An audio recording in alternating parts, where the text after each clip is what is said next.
아멘. 마지막 네 번째로 이 42달 동안 집 밟는다고 이렇게 얘기합니다. 42달 동안은 계시록에서 나오는 것이나 다니엘서에서 나오는 것이나 한때, 두때, 반때 1261일 모두 같은 기간을 의미하고 있습니다. 42개월 이러면 계산해 보면은 1260일이 되는 것이죠. 이 기간을 세대주의자들은 문자적으로 해석을 합니다. 한때, 두때, 반때를 이렇게 문자적으로 딱딱딱딱 나누어서 이제 그런 고난과 역경과 환난이 다가온다라고 얘기를 합니다. 그러나 이것은 문자적으로 해석하게 되면은 많은 문제가 나타나게 되는 것을 볼 수가 있어요. 그래서 상징적인 말씀으로 생각을 해야 된다. 이렇게 말씀을 드리는 겁니다. 즉, 이 기간을 악이 기승을 부리는 마지막 기간이라고 이렇게 생각을 하고 가르친다고 보아야 하는 것이죠. 이게 딱딱딱 구분되어서 어느 때는 이렇게, 어느 때는 이렇게, 어느 때는 이렇게 된 게 아니라 전 기간을 통틀어서 말씀을 할 수가 있다. 그래서 마지막 기간. 그럼 마지막 기간이 언제겠나 하는 얘기입니다. 마지막 기간이 말세라고 얘기하는 데가 있죠. 말세라는 얘기가. 우리는 말세라고 하는데 오늘날을 뭐라고 얘기합니까? 말세 지말이라고 하잖아요. 말세라고 하면서 이제 올해는 우리는 말세라고 그러는데요. 지금까지 실질적으로 하나님의 교회는 그리고 앞으로 세상에서 많은 핍박을 받았고 또 앞으로도 당연히 핍박 속에 살 수밖에 없습니다. 이전에도 많은 핍박을 받았어요. 초대교회에도 중세시대 때에도 오늘 이 시대에 또 앞으로는 어쩌면 더 많은 어려움과 시련과 역경이 도발될 수가 있다는 것이죠. 지금도 여전히 선교사들이 많이 죽어 넘어가는 거 많이 있어요. 그래서 왜 복음을 증거하다가 목배임을 당하는 사람들도 있잖아요. 손가락 하나 잘라가고 팔 하나 잘라가고 그러는 사람도 있고 그런 데도 있지. 선교사들 중에는 팔 하나 없어가지고 왜 식인종이 팔 하나 주면은 내가 너 따를게 해가지고 팔 하나 주고 예수님 믿게 하는. 어제 이난희 권사님 할 수 있겠어요? 아이고 난 죽어도 못 한다는 거예요. 그래서 선교사로 파송이 될 수가 없다. 우리는 그렇게 할 수 없는 거기 때문에 선교사로 파송이 되지 못하는 겁니다. 그렇게 할 수 있는 사람만이 하나님이 보내시는 거예요.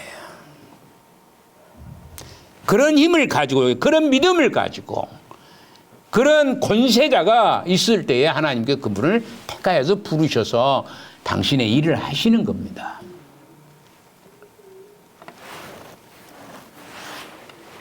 지금도 여전히 그럴 때 있고 앞으로도 더 어려운 시대가 다가올 수도 있게 되는 것입니다. 이런 기간을 예수님은 어떠냐면 예수님의 초림과 재림 사이라고 얘기를 합니다. 그래서 말세를 뭐라고 얘기하냐? 예수님이 초림 오실 때부터 그래서 하나님 나라가 가까웠느니라 예수님이 말씀하신 그때부터 이제 마지막 예수님이 다시 하나님 나라가 완성되는 그때까지 이루어지게 되는 것입니다. 완성되기 이전 것이 바로 말세라 이렇게 얘기하는 거예요. 결국 이 시대가 마지막 시대이기 때문에 우리에게는 항상 환란이 끊이지 않고 있는 것을 볼 수가 있습니다. 초대교회 성도들도 환란이 극심했고 지금도 마찬가지로 신실한 하나님의 백성들은 고통을 받고 있는 분들이 참 많습니다. 진짜 하나님의 백성들을 보면은 제가 옛날에 애양교회 대치교회 있을 때 우리 청년이 하나가 있었어요. 뭐 공단에 어디인가 여기 공단 대불공단에 다니는 친구인데 저한테 이런 얘기를 해요. 목사님 주일날 우리가 다섯 명이 이렇게 한 조가 이루어지는데 5명이 이루어지는데 만약에 주일날 내가 빠져버리면은 그 5명이 모두가 일을 못 하는데 어떻게 하면 좋겠습니까? 그렇게 물어봐요. 그래서 그것은 믿음 문제다. 믿음 문제인데 동생이 승복이거든요. 내가 승복이 같으면 못하게 할 것이다. 그런 얘기를 했었습니다. 근데 그 다음부터 교회를 나왔을까 안 나왔을까요? 안 나와버립니다. 저도 제가 회사에 다녔을 때가 있었어요. 회사인데 한 달에 2번 쉬어요. 주일날 2번 쉬어. 근데 저는 4번을 쉬어요. 4번. 왜? 주일날이기 때문에. 주일날에 교회 가야 되잖아요. 하나님한테 예배를 드리는 날이기 때문에 주일날 쉬지 않고 예배를 드리러 가는 거예요. 대부분 주일날 일을 하러 갑니다. 왜? 주일날 가면 돈이 더 많아요, 적어요? 2배가 나와, 2배가. 일당 2배가 나와. 그때 당시에 돈이 꽤 많은 때거든요. 봉급이 많은 때였습니다. 아마 지금으로 말하면 지금 연봉이 아마 1억 정도 되지 않겠나 이렇게 봐요.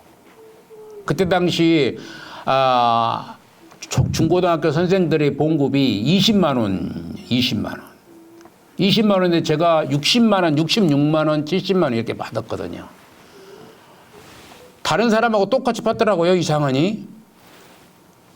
4번 다 출근한 사람이나 제가 2번뿐이 출근 안 했는데 2분 다 빠져버렸는데도 봉급이 거의 비슷해요. 이상한 거예요. 왜 이상한지 저는 모릅니다. 하나님이 하시는 것 아니겠지. 거의 비슷한 거예요. 뭐 별 차이 없습니다. 네. 그러니까 하나님 앞에 진실로 일을 하려고 하면은 하나님께서 책임을 져주신다는 것은 확실한 겁니다. 저를 봐서는 제가 보기에는 저를 봐서는 하나님이 함께 하신다는 것을 확실합니다. 그렇게 하나님이 허락하시는 거예요. 봉급 차이가 별 것이 없어요. 그렇기 때문에 하나님께서는 지키시고 보존하시고 보호하시는 분은 측량 안에 있는 사람들에게는 하나님이 참 성도에게는 어쩌냐고 보호하고 어쩐다고요? 보존해 주신다는 것입니다. 믿습니까? 아멘. 크게 아멘. 아멘. 예, 우리 성도들은 하여간에 아멘가 밥을 안 먹고 와서 그런지 모르지만은 아멘이 적어. 속으로는 다 아멘 하시죠? 네. 세상에 그 대표 기도자가 대표 기도를 하면은 아멘을 해줘야 될 것 아닙니까? 근데 아무 소리가 안 들립니다. 아멘? 아멘.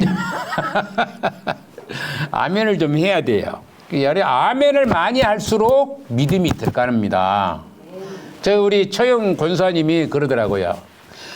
아멘을 많이 할수록 믿음이 더 들어갑니다. 그러더니 자기가 겁나게 고난을 당했고 힘들었는데 아멘을 많이 하니까 회복이 되더라는 것입니다. 아멘! 알고. 여러분들 아멘을 많이 하면 여러분들 병마도 사라지게 될 것입니다. 아멘! 아멘! 근데 아멘을 안 하니까 우리 교회 성도들이 다 아파. 내가 보기에는 그런 것 같아요. 신학적인 것은 아니지만은 이게 아멘을 좀 많이 크게 해야 돼요. 있는 힘을 다해서 아멘 하면은 하나님이 여러분들에게 참모습을 보시고 치료해 주시리라 믿습니다. 네, 크게 아멘 해야죠. 살아있어요. 교회가 살아있는 거예요. 아멘 할 때 교회가 살아있고 믿음이 살아나는 것입니다. 마태복음을 자세히 보면은 재난의 시작과 큰 환난의 날이 구분되어 있음을 알 수가 있습니다. 즉 지금껏 교회가 걸어온 길은 재난의 시작이 동참했고 또 그리스도께서 다시 오실 직전에 큰 환난이 올 것을 말씀하시고 있습니다. 그러나 그 마지막 때 그날에 우리를 보호해 주실 것이라는 약속을 오늘 본문에서 기록하고 있음을 말씀하고 있습니다. 오늘 본문에서는 우리를 뭐 준다고요? 보호해 주시고 보존하신다는 거예요. 측량 안에 있는 자들, 성전 안에 있는 자들. 예수님을 믿는 믿음의 참 성도들에게는 하나님이 보존하시고 보호하시게 된다는 것을 말씀하고 있습니다. 마지막 때가 이르면 분명히 이제껏 경험하지 못했던 환난의 때가 임한다는 것을 말씀을 드리는 것을 말씀합니다. 마지막 때가 되면은 이제껏 보지 못하는 그 환난, 그 무섭고 두려운 환난이 다가온다는 것을 말씀합니다. 성경은 재난의 시작과 큰 환난의 날을 말씀하시고 있습니다. 택한 자들을 위해서 그 날을 감하지 않으면 그 누구도 구할 수 없는 것을 말씀하고 있습니다. 그 환난이 기간이 있다는 것을 말씀하고 있습니다. 이 기간을 42달이라고 규정하고 있습니다. 사단이 엄청난 협박을 하지만은 핍박을 하지만은 결국 정한 시간에만 허용될 것이라는 것입니다. 정한 시간만 어때요? 하나님은 모든 것의 주인이십니다. 하나님께서 그 기간을 만들어 놓으신 것이에요. 하나님께서 기간을. 더구나 하나님은 분명히 말씀하시기를 당신의 택하신 자들을 위하여서 그 기간을 감하신다고 말씀하고 있습니다. 그러므로 우리는 이 날을 위해 준비하고 있는 성도가 되어야 하는 것입니다. 아멘? 아멘. 이럴 때 아멘을 하는 거예요. 근데 가만히 듣고만 있으면 시간만 막 가는 거예요. 지금 오늘은 좀 늦게 끝날지도 모르겠네. 여러분들이 아멘 안 하니까 아멘에 대해서 얘기하다 보면 시간이 많이 가버리잖아요. 아멘 열심히 해보세요. 시간 금방 끝납니다. 우리를 택하시고 보호하시며 보존하신 어린 양이신 우리 주님은 이 교훈의 말씀을 하시면서 기도로 깨어있으라고 말씀합니다. 방탕함과 술 취함과 생활의 염려로 그날이 덕과 같이 임하지 않도록 주의하라고 말씀을 하시는 것입니다. 말세지 말에 가면은 그 현상이 부익 부의 격차가 더욱 심각하게 될 것입니다.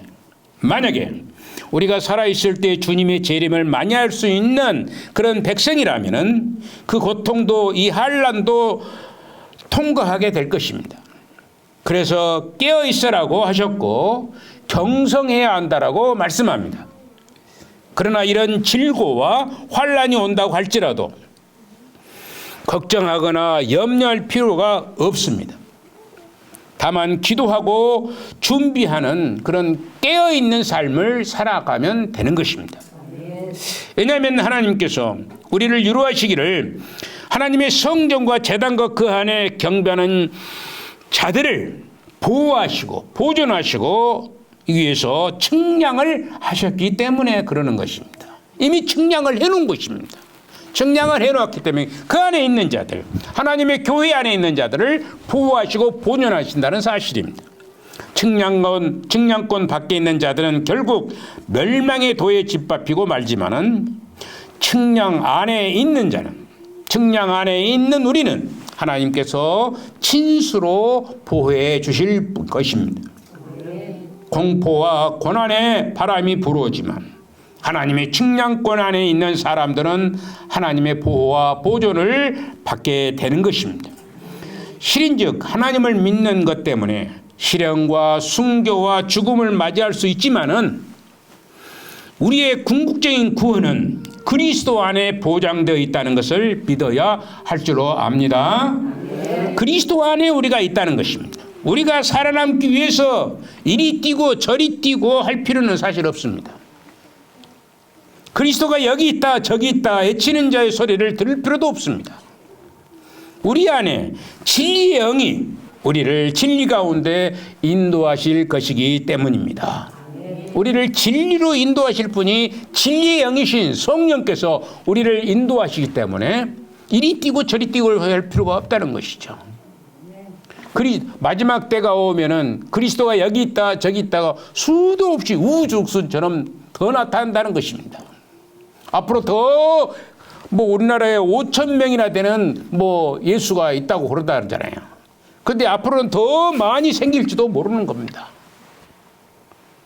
그런 것에 현혹되어서 이리 뛰고 저리 뛰고 할 필요가 없다는 것이죠. 그러므로 우리는 다만 깨어 경성하여 기도하고 예배 드리는 데 열심이고 예배 드리는 공동체를 향한 주님의 명령이 무엇인지를 들을 귀를 가져야 합니다. 하나님 말씀을 들을 만한 귀를 가지고 있어야 되는 거예요. 우리 교회를 향한 하나님의 지상 명령을 우리는 잘 준행함으로 온 가족과 이웃이 구원에 이르게 하는 복된 성도들이 되시기를 주님의 이름으로 간절히 축원을 드리는 것입니다. 걸어가시고